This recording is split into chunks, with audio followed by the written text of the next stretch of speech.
Chuyến thăm của Ngoại trưởng Rex Tillerson tới Bắc Kinh được tờ Kyodo của Nhật Bản đánh giá để nhằm bắt đầu vạch ra một tầm nhìn cho mối quan hệ Trung-Mỹ trong vòng 4 năm tới. Đây là cuộc gặp có tầm quan trọng nhằm chuẩn bị cho cuộc gặp cấp cao hơn giữa ông Tập Cận Bình và Tổng thống Donald Trump dự trù diễn ra tại Hoa Kỳ vào giữa tháng tới. Theo tiến sĩ Đinh Hoàng Thắng, kể cả chuyến thăm lần này của ông Tillerson, ít nhất là đã có 3 cuộc vận động hành lang chính thức để sắp xếp cuộc gặp thượng đỉnh Trung Mỹ sắp tới. Chúng ta chưa biết được rằng là cái nội dung hay cái chương trình nghị sự của gặp này. Chúng ta chưa biết được cái vật cược họ đặt ra trên bàn đàm phán là những vấn đề gì.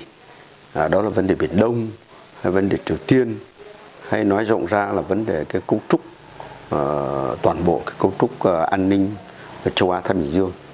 Thế nhưng mà tất cả những cái nội dung của các thỏa thuận sắp tới đấy, tôi nghĩ nó sẽ có cái hết sức quan trọng. Còn theo nhà văn Nguyên Bình, một người nhiều năm nghiên cứu về Trung Quốc, hiện là tổng biên tập tạp chí của Viện Nghiên cứu các vấn đề phát triển, cho rằng quan hệ Mỹ-Trung sẽ bất định dựa trên căn bản quyền lợi quốc gia của mỗi bên và không bao giờ trở thành đồng minh, nhưng sẽ có những thời cơ có lợi cho Việt Nam. Cũng có những cái thời cơ nó có lợi cho mình. Mà mình phải biết là cái thời cơ có lợi cho mình thì những cái người lãnh đạo của Việt Nam thì phải nắm lấy những cái thời cơ đấy.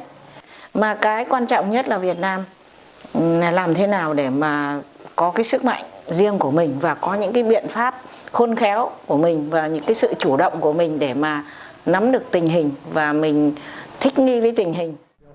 Động thái mới nhất gần đây liên quan đến Biển Đông, Ngoại trưởng Trung Quốc Vương Nghị bên lề cuộc họp Quốc hội nước này vừa qua đã có những tuyên bố xoa dịu tình hình căng thẳng.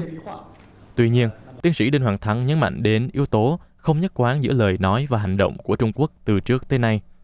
Trong bối cảnh, Trung Quốc phớt lờ phán quyết của Tòa trọng tài quốc tế PCA tăng cường đầu tư cho hạm đội Nam Hải và gia tăng các hoạt động quân sự tại Biển Đông. Nếu mà lãnh đạo Trung Quốc vẫn cứ nói nước đôi, tức là một mặt ấy, là tương lai của Biển Đông nó tùy thuộc vào quan điểm của Mỹ và tùy thuộc vào cái tương quan của Mỹ Trung. Nhưng mặt khác ấy, thì ông Ngoại trưởng lại vẫn đòi gạt Mỹ ra khỏi vấn đề Biển Đông. Ông nói muốn là để một mình Trung Quốc thao túng cái tình hình đây. Tiến sĩ Đinh Hoàng Thắng cũng nhận định khó có chuyện Trung Quốc dám gây sự to với Mỹ về vấn đề tuần tra tự do hải hành trên Biển Đông. Tuy nhiên, những xung đột nhỏ vẫn có thể xảy ra, nhất là trong bối cảnh Trung Quốc đang có nhu cầu đẩy những căng thẳng bên trong ra bên ngoài để ve vuốt chủ nghĩa đại hán trong nước. Còn theo bà Nguyên Bình, về phía Hoa Kỳ, xung đột với Trung Quốc tại Biển Đông là chưa có khả năng xảy ra bởi cán cân lực lượng tại khu vực. Tôi nghĩ rằng là không phải là xung đột mà vẫn là cái sự điều đình với nhau để mà chia rẽ chác quyền lợi hay là như thế nào đấy. Gần đây, Bộ Quy tắc ứng xử trên Biển Đông, gọi tắt là COC, được Trung Quốc loan báo là đã có bản dự thảo đầu tiên với các nước ASEAN.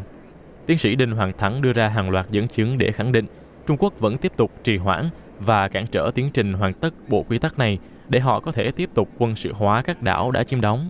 Ở đây bản thân các nước ASEAN họ cũng đang rất thận trọng. Họ cũng đang xem xét giữa cái lời nói, cái tuyên bố của Trung Quốc với lại trên thực địa đó, nó có thống nhất với nhau không? Bà Nguyên Bình thì cho rằng Trung Quốc không mong muốn tồn tại bộ quy tắc này. Trung Quốc thì rất có tài về cái chuyện câu giờ. Họ cứ làm ra có những cái động thái như là họ có thiện chí. Thế nhưng mà trong khi đó thì họ lại làm những cái việc rất là không thiện chí. Tức là họ càng ngày càng quân sự hóa những cái đảo mà họ chiếm được của Việt Nam ở Biển Đông. Xét về tổng thể, Hoa Kỳ được nhìn nhận là khó có thể bỏ qua lợi ích chiến lược tại Biển Đông và Đông Nam Á, cũng như phải cạnh tranh với tầm ảnh hưởng của Trung Quốc. Điều này là một điểm lợi cho các nước ASEAN khi đối phó với Trung Quốc. Tuy nhiên, theo tiến sĩ Đinh Hoàng Thắng, các nước ASEAN cần chủ động và tích cực hơn nữa, phải thay đổi quan niệm đèn nhà ai nấy sáng và đoàn kết với nhau thành một khối nhất quán. Đặc biệt, ASEAN nên tập trung hơn nữa trong việc phát triển quan hệ với bên thứ ba, tức là kết nối với Mắt Xích, Nhật, Ấn, Úc. Chứ còn nếu mà có những cái đi đêm với Trung Quốc hay có những cái thỏa thuận ngầm với Trung Quốc thì cái đó sẽ rất nguy hiểm. Nó sẽ nguy hiểm không những cho chính bản thân nước đó mà nó nguy hiểm cho cả cái tình hình chung. Nhằm bảo vệ chủ quyền và lợi ích quốc gia trên Biển Đông, hai nhà quan sát đều cho rằng Việt Nam cần phải thay đổi cả tư thế và tâm thế đối với Trung Quốc và các mối quan hệ đan xen trong khu vực.